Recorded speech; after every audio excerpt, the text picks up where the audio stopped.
All right, good morning to you. It's Daybreak at iFiber One. Time for our sheriff sit down. Have a great guest in studio. It's the Mason County Sheriff Casey Salisbury. Good morning, sir. Morning. How you doing this Good. morning? Good. Let's talk a little bit about the events yesterday in Tumwater, how that unfolded. 5 o'clock yesterday afternoon. Sounds like an incident where a man comes into the store, looks to get some additional ammo by shooting the ammo case open. And how do citizens respond to this? We saw that it was a man with a concealed weapons permit. He had the gun with him, and he was able to subdue this person. And is that encouraged, I guess, is a question I have for you today. I'm really careful with that because almost every public meeting that you go to as a law enforcement officer, especially as a chief or sheriff, is the big question is when can I shoot somebody? Yeah. And the answer to that's up to the individual. It's not up to any sheriff or chief to recommend or not recommend on that. That's an individual circumstance.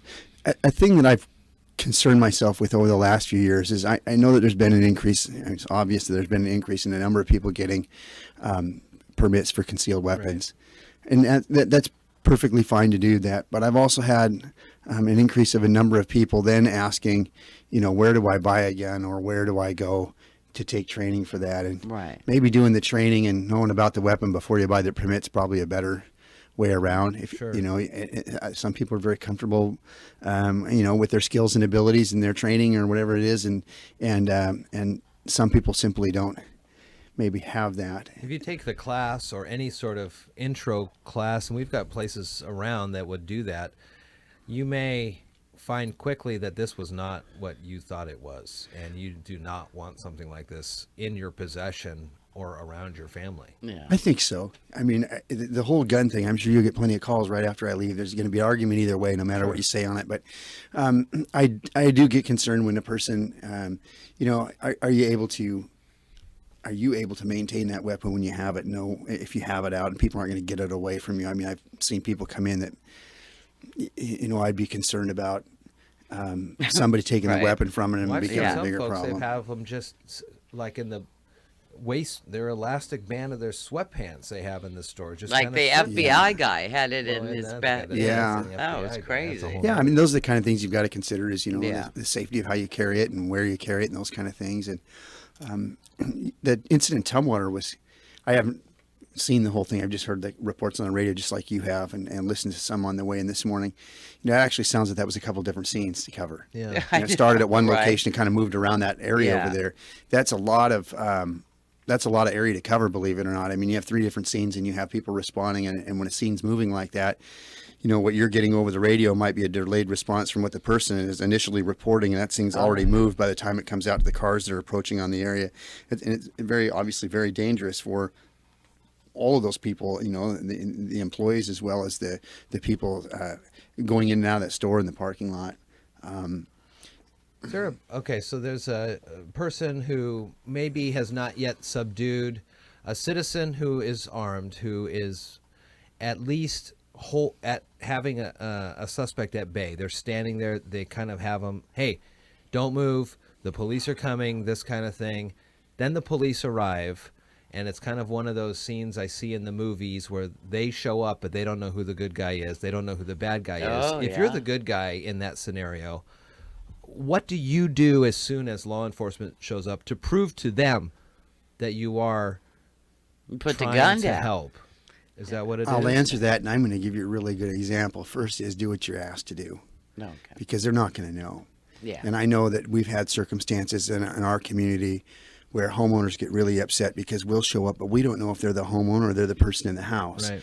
And they're going to refuse to follow directions. So not everybody, but we've had people refuse to follow directions. Well, it's my house. I'm not going to do this because it's my house.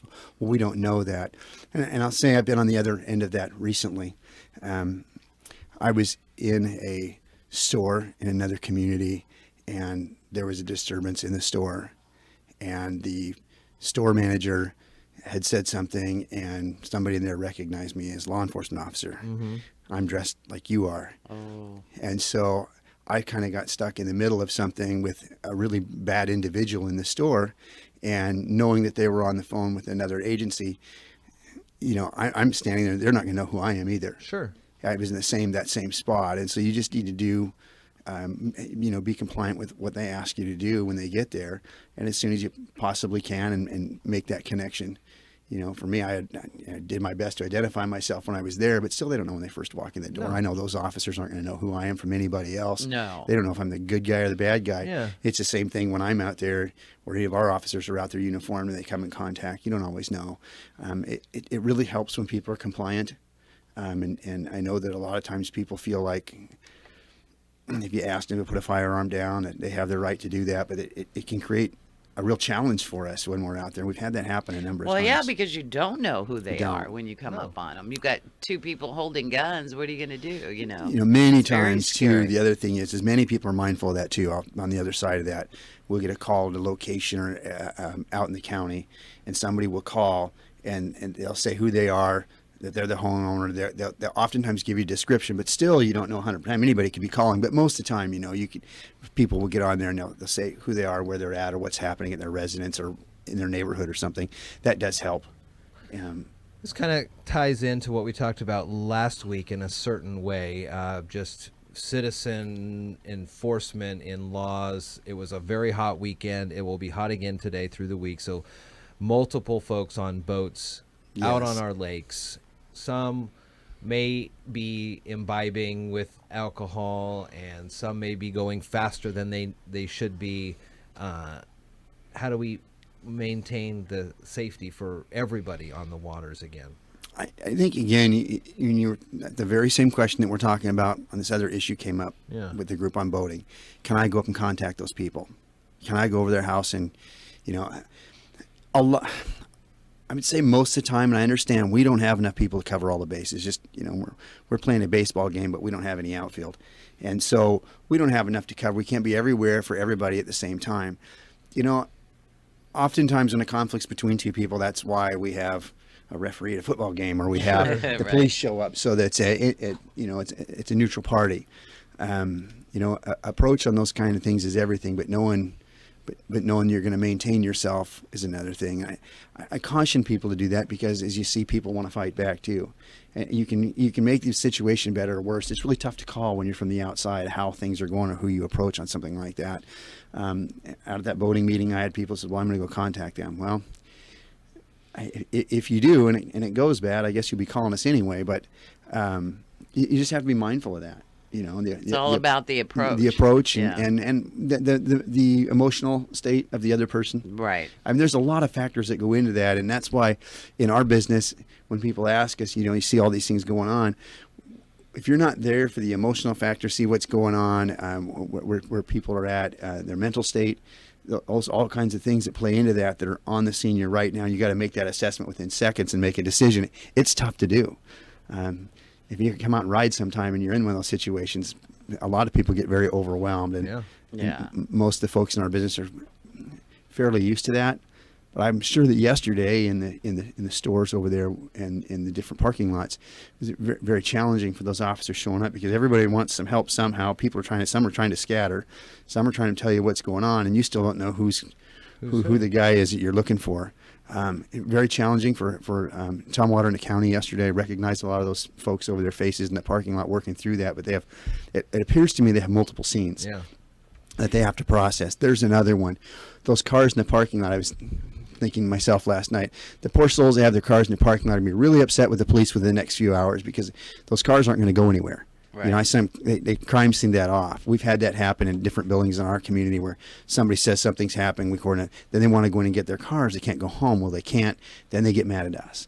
But there's a reason for that. We have to check that whole thing in and out. And so I'm sure yesterday there were a lot of people with their cars that were sitting in that parking lot that, I don't know, they might even still be there today. Oh, no. Yeah, well, 5 p.m. on a Sunday. Well, we both people went getting ready. to Walmart It's a busy yesterday. place. At That's times. how The other Yeah. thing that oftentimes people don't think about, and obviously the safety for persons is their number one issue.